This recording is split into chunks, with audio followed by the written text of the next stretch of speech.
Ni amay lalaki mga higala nga unsa bang hitabo nga dunay bisita sa ilang balay, ang iyang anak mo'y dunay bisita. Unya ngano man hitabuan nga hubog sila ana.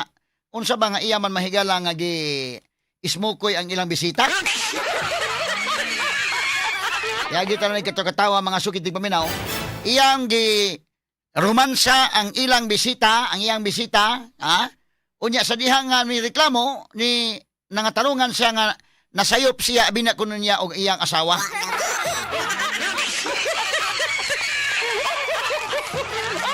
Bebe, atong paminawon kung katuuhan ba ng iyang katarungan or di ba? Nahubog ko no siya kay, ay paghubog-hubog kay basig masaag ka kay.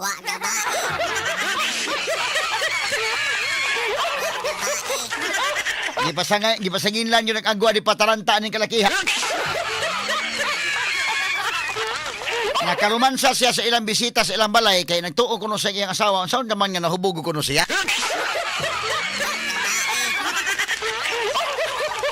Unsa may imong gilala di ay ang tuba o ang suka? Ato ko ang report o ba ni Idol Tweety? Yes, Idol Tweety. DYHP RMN Report. Attorney Rufil, napulihan noon og kasakit og kagool imbis nga kalipay og pasalamat alang sa kalampusan sa iyang anak nga nakapasar sa bar exam human nga gipapriso tungod sa tukmang kahubog ang kining 51 anyos kay giiyahang nahilabtan Attorney Rufil ang kining classmate sa iyang anak nga igo ra untang giimbitar alang so kining iyang anak Idol Tweety bag-o ni nakapasar sa bar exam, abogada na ni Ron. Sa man ni, lalaki ni o babae? Custom. Ay, custom sa Attorney Rufil. Custom? Oo. Okay, custom. Bago nakapasar sa custom nga board exam. Oo. O sa man ni, lalaki ni anak o babae? Lalaki, Attorney Rufil. Lalaki, yan ang gidayang amiga po sa ilang balay daig maon. Daghan siya og classmates nga giimbitar atong higayuna. Niya? Apil ni ang kining nahimong biktima Attorney Rufil. So daghan sila nga tuog sa ilang balay di ay Idol Tweety. Katong higayuna sa atuang panahibaw-an gid Attorney Rufil base po sa investigasyon na sa atuang kapulisan na nga kining nga maong biktima giimbitar ni siya usas niya sa mga giimbitar niya wa na sila nanumbaling Attorney Rufil nga kanang dunay mga mahubog ug maayo kay tungod lagi kausara nila nga ma-experience ang mga ingon ani Attorney Rufil kay Thanksgiving party kay tungod sa kalampusan ani niya Attorney Rufil mo to pagman na gainom sila pati na niyang papa Attorney Rufil nga kani nga maong suspect tagay-tagay tagay sila Attorney Rufil lipay-lipay kanta-kanta diri kaon-kaon man na Attorney Rufil pag-abot na sa kadlaw kay kining iyang amahan nga maong suspect ni saka og una sa kwarto nila. Kay lagi di man sila katulog sa sala kay unta Attorney Rufil kani siyog ang iyang asawa sa sala ra unta matulog. Kay ang ilahang prioritize Attorney Rufil nga ang ilahang mga anak nasa taas. So pahigayon Attorney Rufil pagsaka niya sa taas natulog siya wa man po siya nahibong mo si Attorney Rufil nga naay ni sud sa kwarto. Niya din wa po siya magtuo nga kining maong biktima ang nisudi sa kwarto Attorney Rufil dili ang iyang asawa. So Attorney Rufil nagtapad na sa iyahang gigakos gihalok-halukan Ade atong klarohon Idol Tweety ha, atong klarohon ha nga. So kining biktima dai may nisod sa iyang kwarto. Yes, Attorney Rufil, matod pa sa kining nga maong suspect Attorney Rufil. Version sa suspect. Version ni sa suspect. Nga dayon na ato ganis ang so kining ilang balay atong klarohon kining ilang balay kuani kananaang aduna ni taas o naasal sa ubos ginom-inom sa ubos unya gusto na mapahuway ning iyang papa mo na ni saka una na sa taas kay adto na matog kay instead nga adto sa ubos sa mga tog Idol Tweety pero tungod sa mga bisita ni saka sa taas ngadto matog inana mo na hitabuan. Yes Attorney Rufil murag iyahang gibiyaan ang mga bisita nya maglingaw-lingaw po ng iyang anak Attorney Rufil mo tong saka siya sa taas nya pagsulod niya siya sa taas Attorney Rufil nakatulog-tulog siya nya pila ka gutlo ang milabay kay naay ni sud aning maong kwarto kung asa pud siya ni sulod. Nya mo to human na Attorney Rufil pagtapad aning maong biktima sa iyaha kay iyang gihalok-halukan sa pagtuo nga iyaha pud ning asawa. Kay nahubog naman ka siya Idol Tweety ang iyang katarungan gyud nahubog siya nya kining biktima sad og tuuhan na to ning version nahubog na po ning biktima may tapad na po niya tog. Nitapad na po niya tog dito Attorney Rufil. Nadiha nang nasugod ang krimen. Dinha na Attorney Rufil. Dinha na niya kay matod pa niya Attorney Rufil siyang bersyon nga matag mahubog siya iya man gyung romansahon ang iyang asawa susama sa ilang gibuhat sa biktima. Una na Attorney Rufil, yung gihalok-halukan, yung mo Attorney Rufil. Asa man na iyang asawa ng panahon na, nga man nga, ayang gihalok-halukan ang bisita man. Ang asawa di Attorney Rufil, nahaara di ay sa pikas kwarto. Uy! Lang anak. Ano man, ang sa may tabo, ang iyang asawa, nahubog sa diay, mao na. Lumaya. Mao day una ni pahuway Attorney Rufil niya, wa na siya kamatikod ba kay tungod nalingaw pud siya sa iyang mga barkada didto, nalingaw siya sa iyang mga silingan nga naapod sa mong lugar. Wa na siya kamatikod nga ang iyang asawa ni una day pud ka didto. Kaya dayon mapod pa naara sa pikas kwarto. Pila man day ka kwarto ng iyang balay sa taas, pila man day ka kwarto. Sa ato ni bawa na Attorney Rufil dunay duha ka kwarto motong gatagsa silang duha. Uy, Ang asawa. Ya dayon nasayop lang gyud pud Attorney Rufil kay ang nasudlan pud aning biktima kay kung ang kanipong sa gitulgan gyud samahan pud ani nga nakapasar Attorney Rufil. oh, so ditapad na po sa dayon dito day Idol Tweety kung maahon. O ni tapad na pud kay that. Naa naman sila sa tukmang kahubog yun. Ang kining biktima o ang kining suspetsado. So mo na ang version sa suspect nga itaparan man siya ni pagtapad niya na nagtuos ang iyang asawa mo nang iyan ang diretso na lang. Na mao na ang version nato ni Rufil kay nagingit man daw mo tong gihalok-halukan niya. Ako gani sang gipangutan nato ni Rufil og awa ba day nimo na kana na timahuan niya dili na mao ang bahos nimong asawa. Naman gid lang makafamilyar na gyud ka ni Rufil sa kanang baho ba. Ang asawa. Isa wa na gyud daw siya manumbaling ato ni Rufil kaya natin mahuan kay baho man po daw og kanang mo to gihalukan niya ta tibok na ang nibaos man daw ato ni Rufil matud. Adios. Nibaos magtughalok. Mo to siya. Basag tuon na siya ato ni Rufil nga iyahan ning asawa mo to yang gipadayon. Unya ang hinalukan day, wa day sa kabantay sa style. Man po daw ato ni Rufil. Mo tong nagtuog yun siya ato ni Rufil nga. So sa iyan ang version, no? Sa iyang version nga, siya mo inatog. Unya paghuman ni tapad niyang babae, unya iyang gihalukan kay nagtuos siyang asawa, nya mibaos po na babae. Unsa basig kanang iyang version nga nibaos po babae, basig mo yung pong babae nga nakalimot sa nga iya ba kaning uyab. Bakit po ato ni Rufil?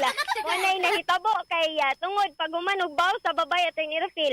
Nabuhatan pa gani og kiss mark ang kining mga biktima ato ni Rufil. Adios. Namatod pa aning suspect, maupod ang iyang kanunay buhaton sa iyang asawa ato ni Rufil. Murag niya yung bilinan og kiss mark. Paita, no? Pagkasuod sa iyang gugma sa iyang asawa ato ni Rufil. Paita sa nitabo taon sa iyang anak nga nalipay nakapasal sa custom unta kasamang Idol Tweety. Unya paghuman malipay-lipay niya mo ni nadangatan hinuon nila Idol Tweety. Na, tinuod gyud ato ni Rufil perti ganing hilaka sa iyang asawa ug sa iyang anak nga may bisita po sa inayawan ato ni Rufil. Nakakita nga naa na siya sa prisuhan kay wa man gyud daw niya tuyo ato ni Rufil. Nakalihok lang gyud daw ni iyang kamot ato ni Rufil mo to hinungdan nga sa tanan gyud ato ni Rufil. Adios. Lihok ka o ni gimok naman ang iyang kamot ato ni Rufil. Reckless imprudence nagmaon.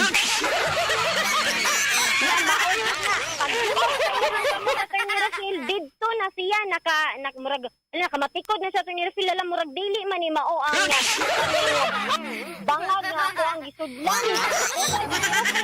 Moto dito na siya nakabantay og pagmata niya nakaingon na lang gyud daw siya to ni Rufil mao giniyahang kulong ana siya nga halamang pasayloa gyud ko ma'am og ninaog siya sa sala ato ni Rufil.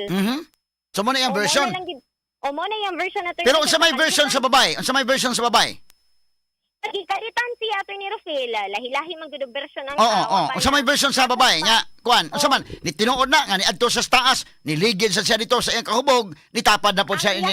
Ang version ani ato ni Rufil, mura gipahimus lang ang ihang kahuyang ato ni Rufil tungod sa ihang kahubog. Nahubog sa mga babae. Di naman siya kapiglas ato ni Rufil kay tungod pod wa na siya kusog niya. Isipa, di man po dingon ana sa kadako gud nga pagkababay ato ni Rufil niya. Medyo dakoon man po ni ang kining nga maong suspect mo nang maglisod gyud siya ug kining buhi gikan sa mga kamot ani nga maong suspect ato ni Rufil. So pero diin man mahitabo na tinuod to nga kuan wa mosulti ang babae wa siya mo detalye kung siya pod may niadto sa kwarto di ay niyan kalit na sa gligid kay nahubog pod siya.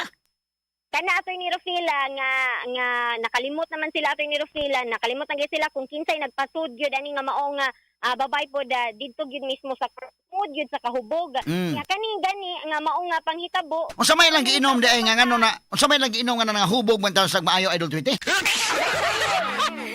Sagol Attorney Rufil ang ilahang giinom. Sagol. Sagol, oo. Sagol nga brand ang ilahang gipang-inom. Hinungdan nga perti gid nilang hubuga kay ginagikan pagod atong mga hapon-hapon pa Attorney Rufil na abtan gud sila kadlaw na mo nang man perti naging hubugas mga bisita pero mo na wa man sila magtuo ngayon ani day ang mahitabo. Doon na day mga ingon ani gipod nga panghitabo atong higayon na napadayon na pugid sila inom ug naglipay-lipay ra atong higayon na Attorney Rufil. So nya unsa may kuan na babae mo pasakag yung kaso Idol Tweety? Tungod sa tukmang kasuko po samahan sa maong babae Attorney Rufil, ilabi na nga bag-o baya ni sila ang graduate Attorney Rufil, nya dayon nakapasar pag yod mo desidido gyud mo pasaka og kaso ang kining biktima og ang kining pamilya po sa biktima Attorney Rufil batok niining suspetsado. So guba ang panaghigalaay noon ani imbes ka nag-imbitar Idol Tweety nga arita sa amo ana maglingaw-lingaw ana kay bag-o na kapasar. Sus pati pagkaguba sa friendship ana kalikiha Idol Tweety unsa mo po ning Pertigyong guba Attorney Rufil lakip na pod ang relasyon pod aning kaning suspetsado og siyang anak kay nag-uol man gyud og perting laguta pod aning nga maong anak ni Attorney Rufil kay tungod sa iyang gibuhat. Kay matod pa maskin pag mahubog ni ang iyang amahan Attorney Rufil kay makahinumdum man ni siya ato lang yung higayon na matod pa pod aning suspetsado wa lang gyud siya makamatikod niya dili dayto ang iyang asawa kay tungod sa kangit-ngit. Tanaw siguro niya nga kon tungod sa kangit-ngit maghanyo tungod sa kahubog niya tanaw niya murag lahi gyud ni samot tawa sa kinumdum murag lahi gyud ni.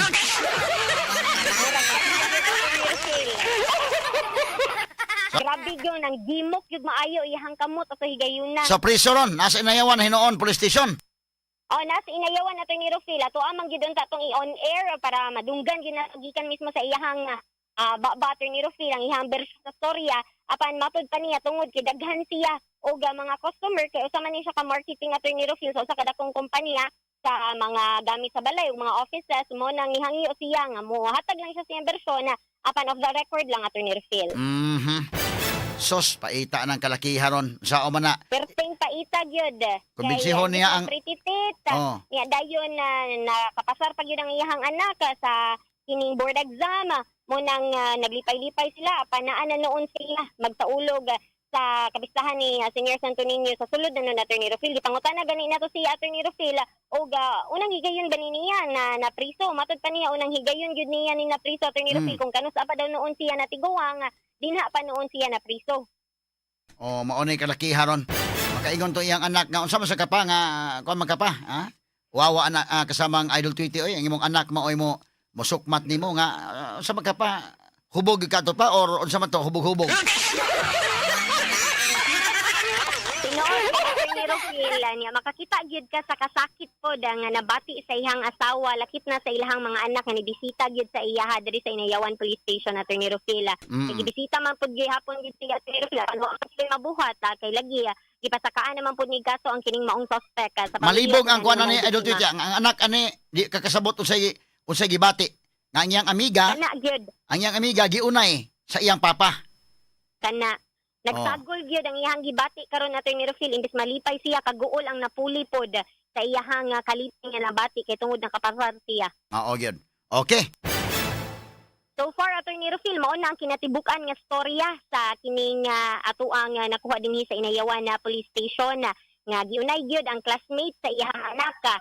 Nga dayon pod Attorney Rufil ako na lang pod ning ako nga higayon nga mo congratulate nato tanan sa GHP RMN Congratulations sa IFM 93.9 Cebu alang sa atua pong kalampusan karon nga nakuha Attorney Rufil ang overall number 1 radio station diri sa syudad sa Subo Attorney Rufil.